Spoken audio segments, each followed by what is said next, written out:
Hello friends, welcome back to okayazure. In this video we'll talk about Docker.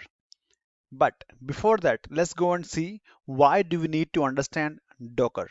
So I'll take you to portal.azure.com. Here we are. I'm going to create a web app now. Web app, we go and select a resource group. Application name, something called my cricket app. Okay. Now if you see here, publish. So you have two options.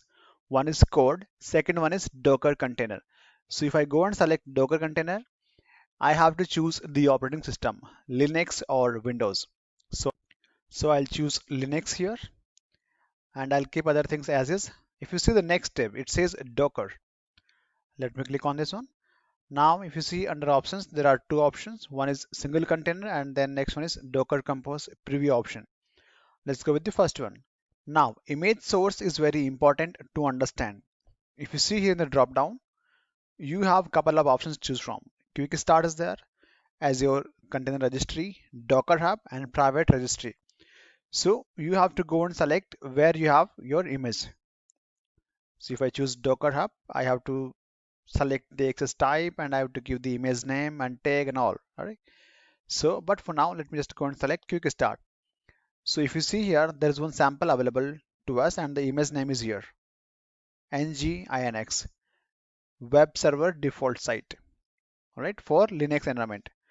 If I go and choose Windows, here the operating system, and if I click on Docker, now you see here we have ASP.NET Web Forms, a Windows based image. All right.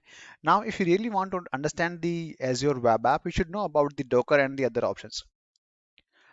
So before you go and talk about Docker, let's go and understand the traditional approach. So in the past, most of the companies used to deploy all their applications on the same server. So for example, here we have two .NET applications and three Java-based web applications. Now, if you talk about the advantages of this particular model, it is the cost efficient. Why? Because you just need to have one server. So obviously you will need less electricity and you need less physical space.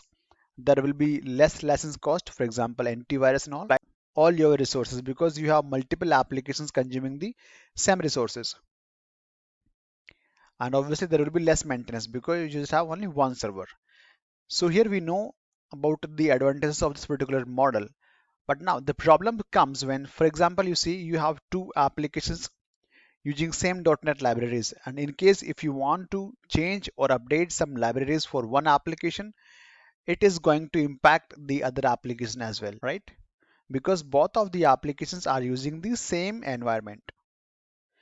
Similarly, in case of Java application, for example, you want to upgrade the version of one application, but again, all your applications are using same Java runtime environment. If you will do so, it will impact the other two applications as well. So now we know the problems of this particular architecture. All right, so let's move forward. Now the next approach is single server, single applications. So it was the time when virtualization started. So you have one single server and then you can build multiple virtual machines out of that particular server by using hypervisor, right? So now what you can do is you can deploy one application on one virtual machine. Now in case if you want to change or update libraries for one application, it is not going to impact the other applications which are running on different virtual machines. Similarly, for your Java applications, you can just go ahead and update the Java version for one application. It will not impact the other applications. All right. Now here, things are good, but the problem is now you have more server to maintain, right? And there will be license costs attached to it. There will be more security risk, right? Let's move forward. Now let's talk about the container. So if you see here, container is just like a container the way we use in day-to-day life. You can put all your items in one container. Similarly, here also we have container. But now this time in this container, we are going to put items such as operating system, then the runtime environment required to support your application, then all the packages or the libraries or the dependencies required for your application, and then finally your application code. Similarly, you can have another container here, Windows. Now you can just go ahead and put Linux here, and then runtime environment. Here we have used .NET, but my this container has Java, and then all the jar files to support my web app, and finally my application code, right? So here we have two different containers. These containers are independent to each other. Here, this particular container is Windows based .NET environment, and this particular container has Linux operating system and Java runtime environment. Now let's have a look at this one. So here you have one virtual machine, and a single virtual machine can have multiple containers. Single virtual machine can have multiple containers, and each single container can have operating system, runtime environment, application code, and supporting libraries. Let's talk about this particular container, container number one.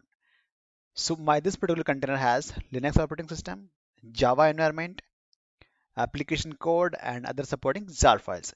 Similarly, I can use container number two for Windows and .NET environment, right? Then I can use container number three for Linux, but having different Java version, just support my business, right?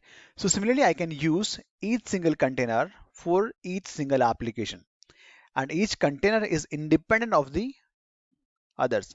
So my container 1 has no dependency on the container number 2.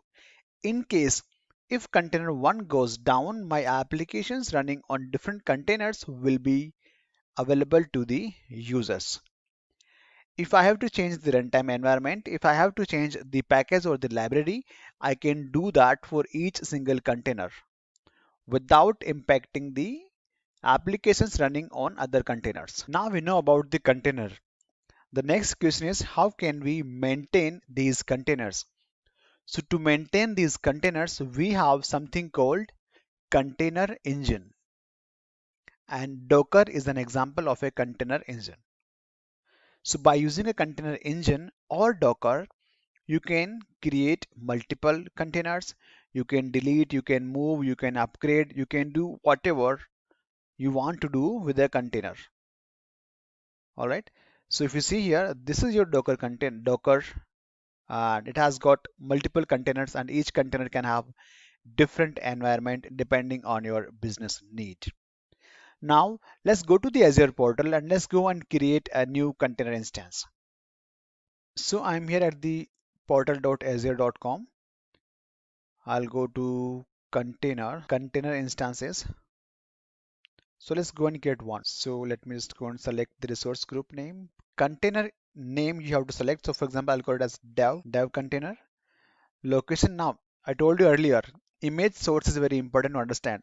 Image source is like where you have an image to deploy on your container.